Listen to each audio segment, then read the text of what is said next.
This is In Other Words. My name is Herb White. I'm editor-in-chief at the Charlotte Post.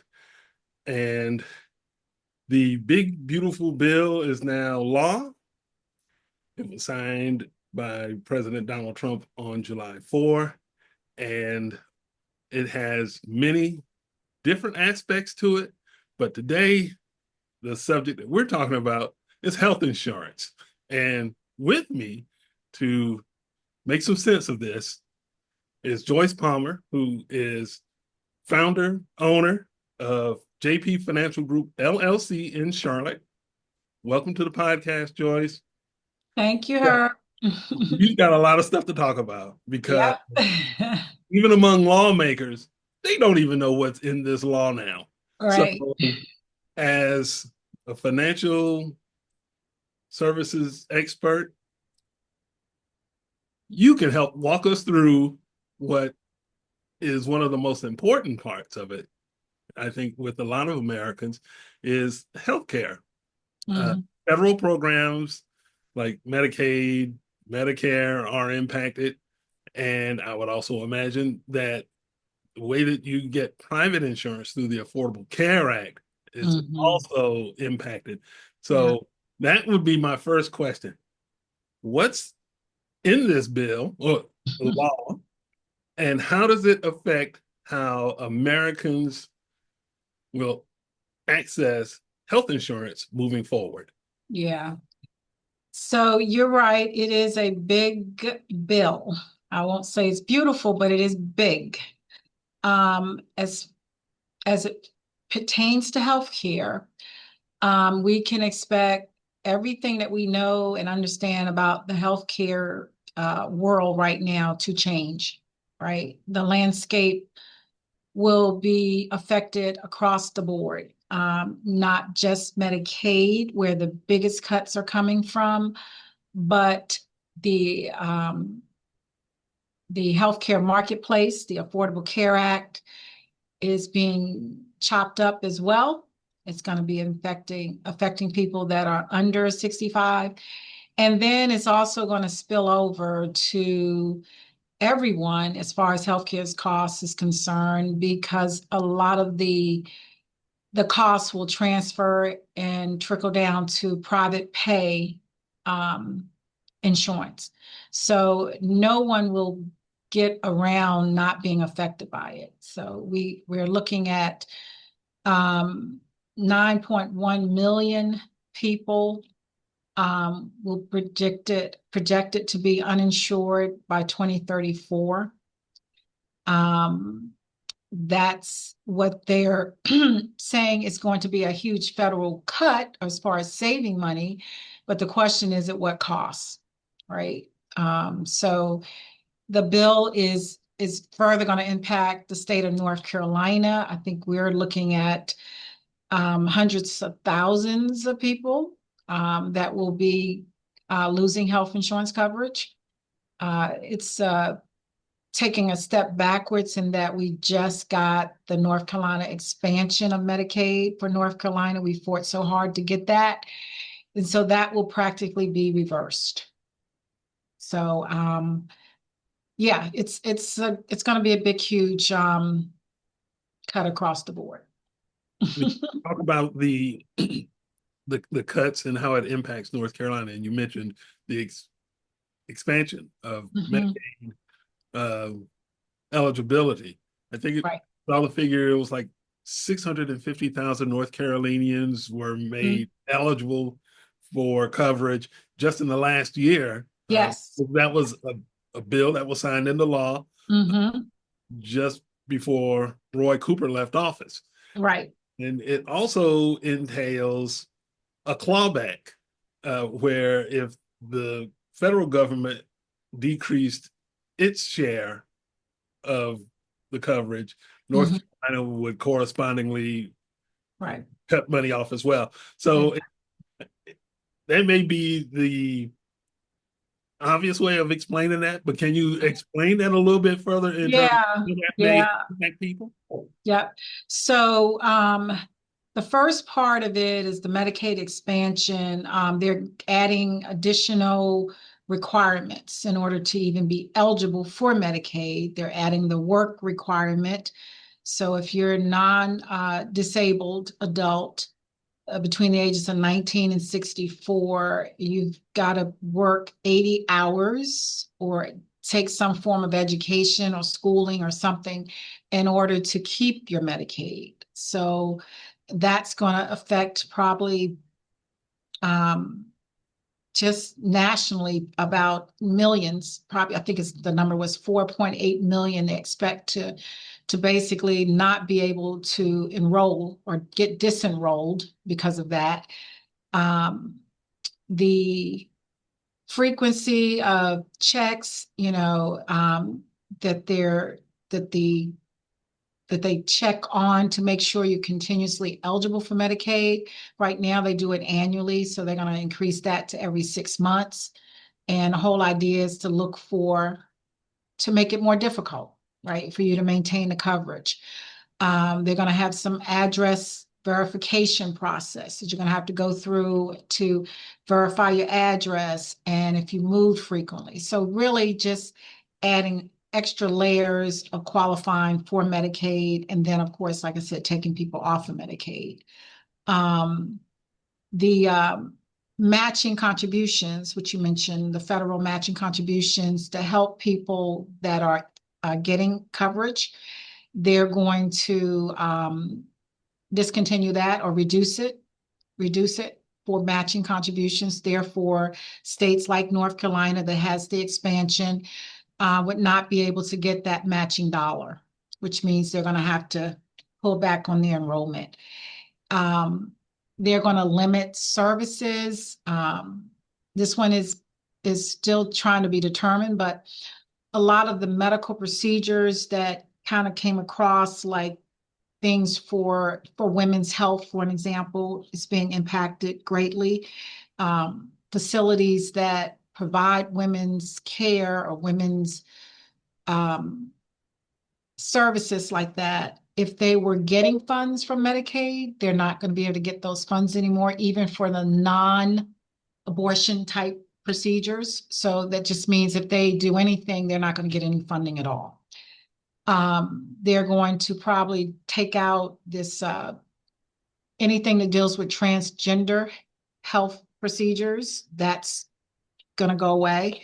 And then there'll be additional tax restrictions and payment caps on what the hospital puts out there as far as capping your cost.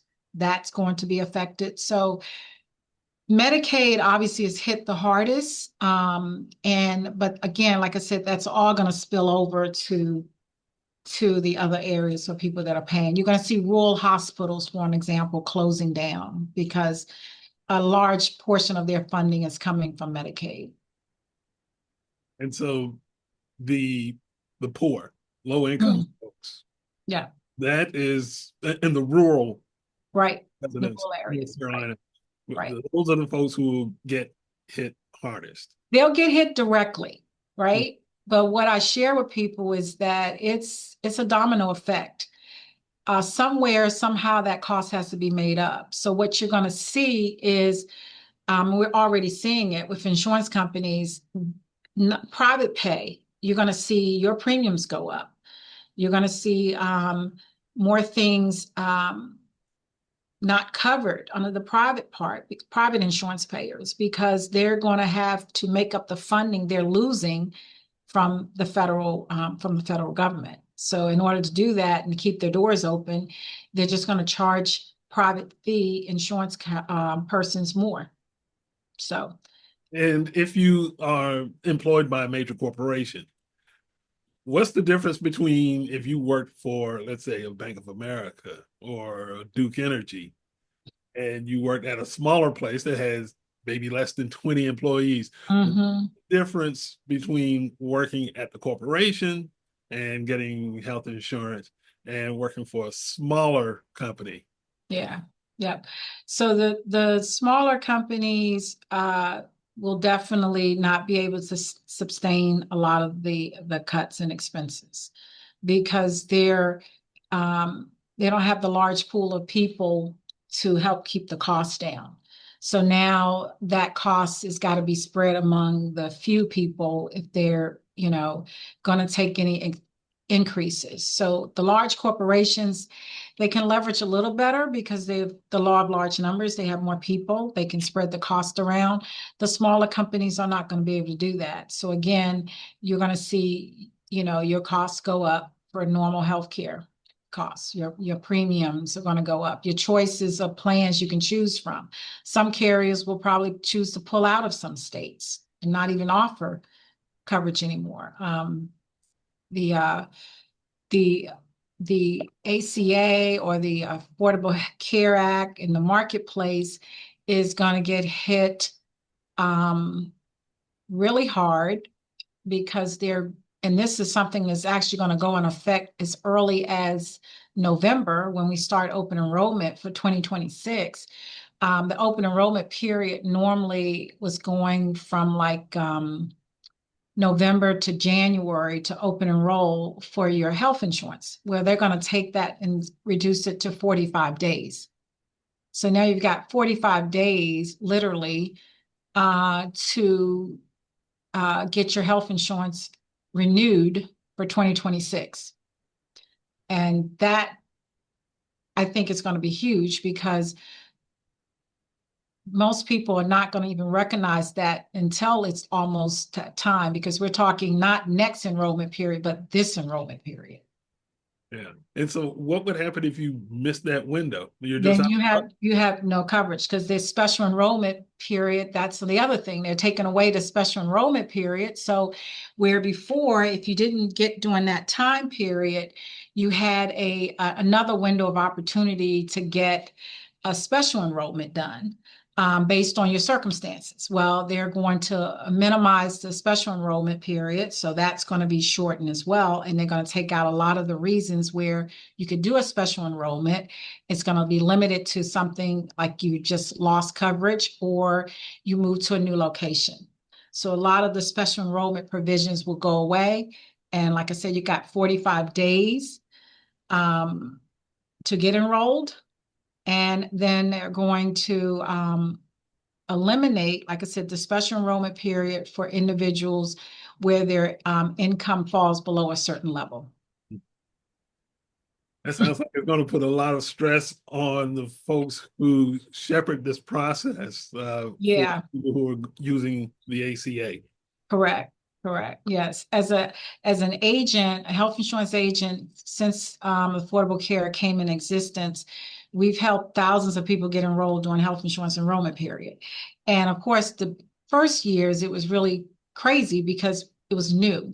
In the last couple of years, we have been able to streamline the process, send out notifications to people, make sure they get their updated documents in and get their renewals done. But that was during a time period where we had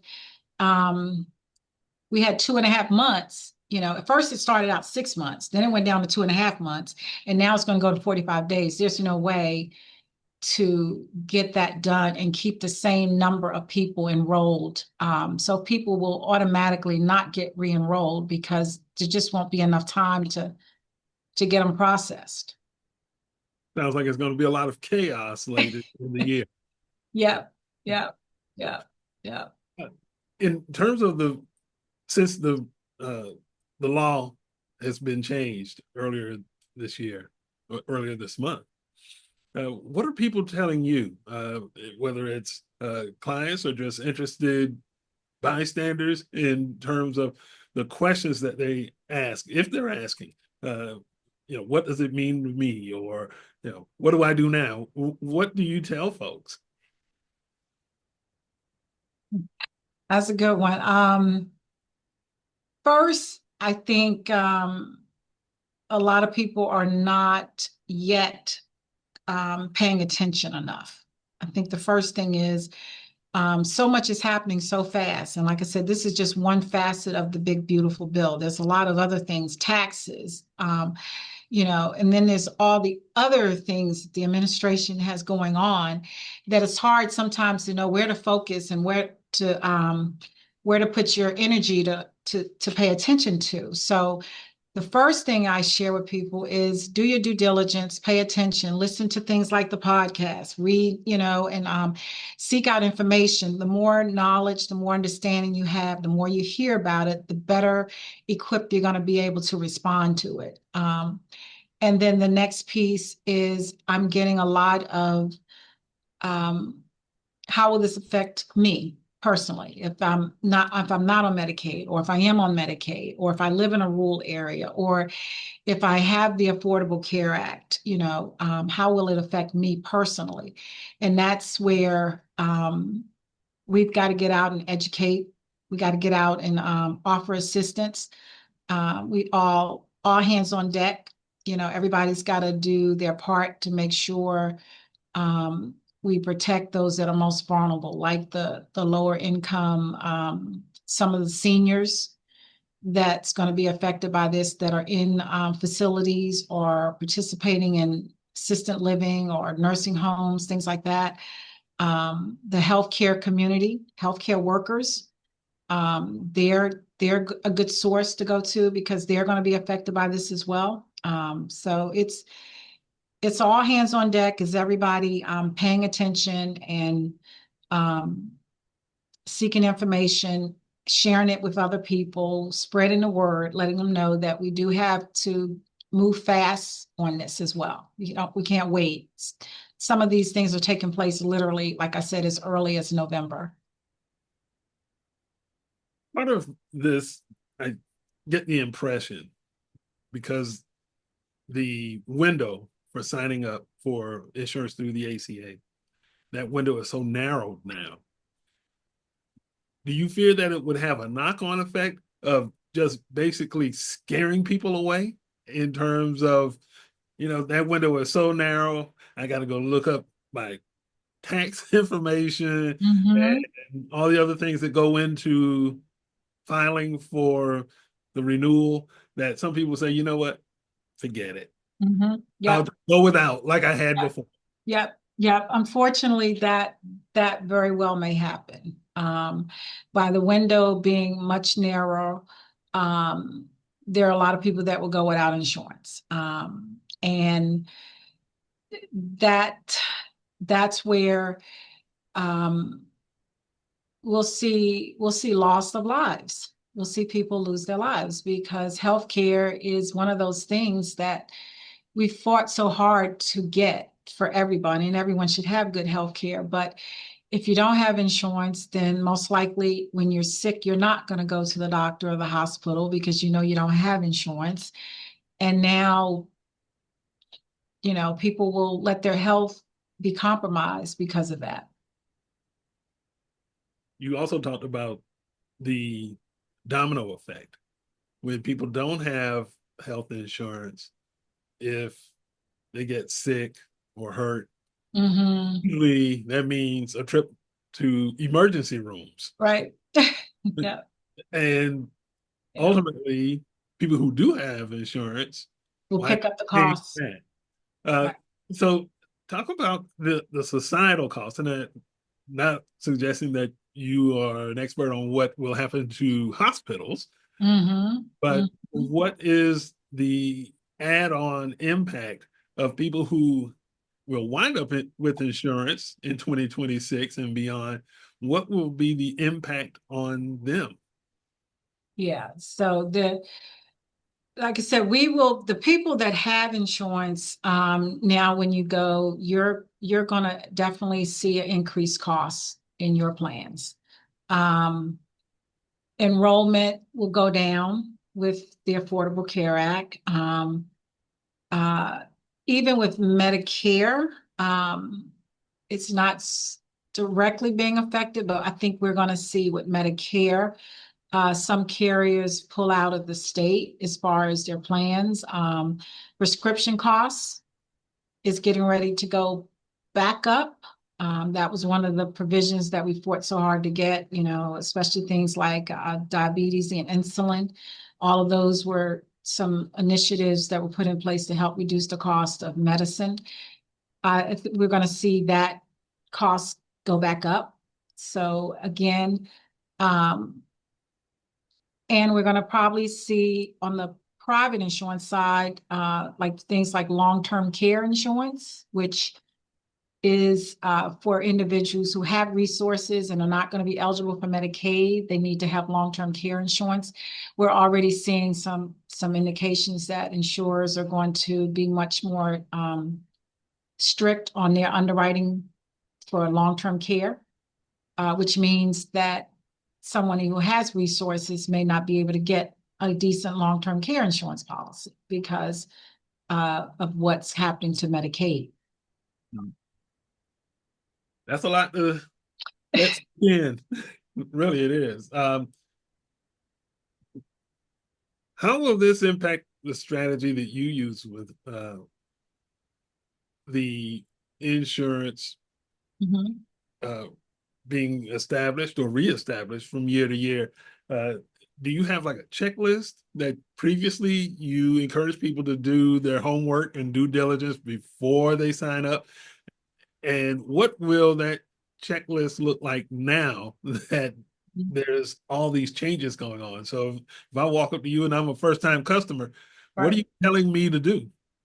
Yeah, well, in researching and preparing for the podcast, Herb, is when I really realized that that enrollment period was being cut to 45 days. So literally in the last week, we've kind of gone back to our processes to implement something to start some early notifications as early as the end of this month to say, look, we know you have health insurance now through the marketplace. We are now aware that the enrollment period has been shortened to 45 days, which means we need to get updated information now and start the process, get everything lined up, know what your income, because it's based on your income and your tax filing status. Make sure you file your taxes, you have documentation to that, because that's going to be part of what you need to get re-enrolled. So the first thing we're doing is we're literally starting our pre-enrollment process early, whereas normally we would start it like in September. For November 1, it's starting November 1. We're going to start that now. We're pushing to get something out there in part of this month to start it. The other thing is with Medicare is same thing. Encouraging everyone to have a Medicare review done. And again, that's all going to start earlier. Medicare open enrollment starts in October. Normally we don't even start talking about it until September. That too needs to start early. The earlier we can determine what the person's eligibility is going to look like, or if they're going to need additional documents, or if they're going to need to change their plan because maybe the medications or the prescription has changed, the better equipped we'll be to be able to get more done in that short window of time. So Yeah. everything's moving up. Everything's moving up. Prepare yourself moving forward. So Mhm. it sounds like the basic, you know. Yep. Okay. Yeah. Yeah. So we'll be doing our workshops and our webinars and sending out email blasts. So that's something that individuals can do, is they can stay alert to receive information, keep their emails open, keep their ears open to find out where they can go to get help and how soon they can start, submitting their applications, have their, like I said, all the documentation as much as possible ready, because they're now going to probably ask for more documentation than they have in the past. And they're going to give you a shorter time period to get the documentation in before you lose your coverage. It sounds like, if you're of a certain mindset, this sounds like a lot of doom and gloom. But is there anything that you can find, whether in the law or just from your own experience, that would give you encouragement that this is going to be okay ultimately? Is there hope? Okay. Well, there's always, I'm optimistic. I'm always hopeful. There is, to be honest, not a lot things I can be optimistic about, especially not pertaining to the health insurance side of the bill. Like I said in the beginning, the bill does cover a lot of other areas. There are some tax opportunities, I believe, that we can be positive about or feel encouraged about. But again, you've got to understand exactly where you fall in that, your guidelines. So with the health insurance side, I'm really hard to find the positive. Only because, like I said, even if you're not Medicaid or you're not the Affordable Care Act, you can expect to be impacted because the cost will trickle down. The only positive is that it may cause people to be a little bit more aware and alert, and now force us to do our due diligence earlier versus waiting and thinking, okay, I can always pick it up later, or I'll wait till December 15th to get my enrollment done because I have another 30 days or whatever. It may cause us to move with a little bit more urgency. But that's the only positive I feel on the health insurance side. Like I said, the other things, I think there are some opportunities for doing some of the planning and strategizing, especially as it pertains to the taxes. I think there are some opportunities that we could take advantage of on the tax side of this bill. Okay, good enough. And before we go, tell folks where they can go to get up to speed or have their questions answered about this, because I know these few minutes isn't enough. If you have questions, you need to go to an expert. Where's the expert? Tell us where you can be located. Sure. So JP Financial Group, you can go to our website, JP Financial Group LLC.com. We also host a podcast, the Proactive Women Podcast. We welcome men as well. So that podcast, we will be doing some episodes on the Big Beautiful Bill, the health insurance, as well as the taxes. We also host educational workshops at our location, 5821 Fairview Road. Every month, we have some type of educational financial workshop that is free for individuals to attend. And those dates and times are on the website as well. So I encourage people to become students, be diligent. Call, we can be reached 704-543-6269. I also welcome emails. You can email me, Joyce@jpfinancialgroupllc.com. And of course, you can follow us on Facebook, LinkedIn, and Instagram. I think that about covers it. I think so. Okay. You can get to us anyway, right? Well, and I'm sure over the next few weeks and months, people will find a way to get to you. And Joyce, thank you so much for joining me for Another Words. And for all of you out there, be sure to go to our website, thecharlottepost.com, become a sponsor, not a sponsor, a donor, which is a sponsorship of sorts, Yeah. subscriber, or subscribe to our weekly newsletters, news, health, sports. That's where our action is. And support our work, because bringing journalism to you is free. Creating it is not. So we need everyone's help. And the denomination doesn't matter, big or small, we take them all. And thank you for that. And Joyce, thank you again for joining us. And we'll be sure to reach out to you as time goes on, and that probably before the window opens for Right. re-enrollment, because we know you're going to be swamped once Yes. it is Yeah. open. And so for all of us at the Charlotte Post and Joyce Palmer, I'm Herb White. Thanks for listening and watching.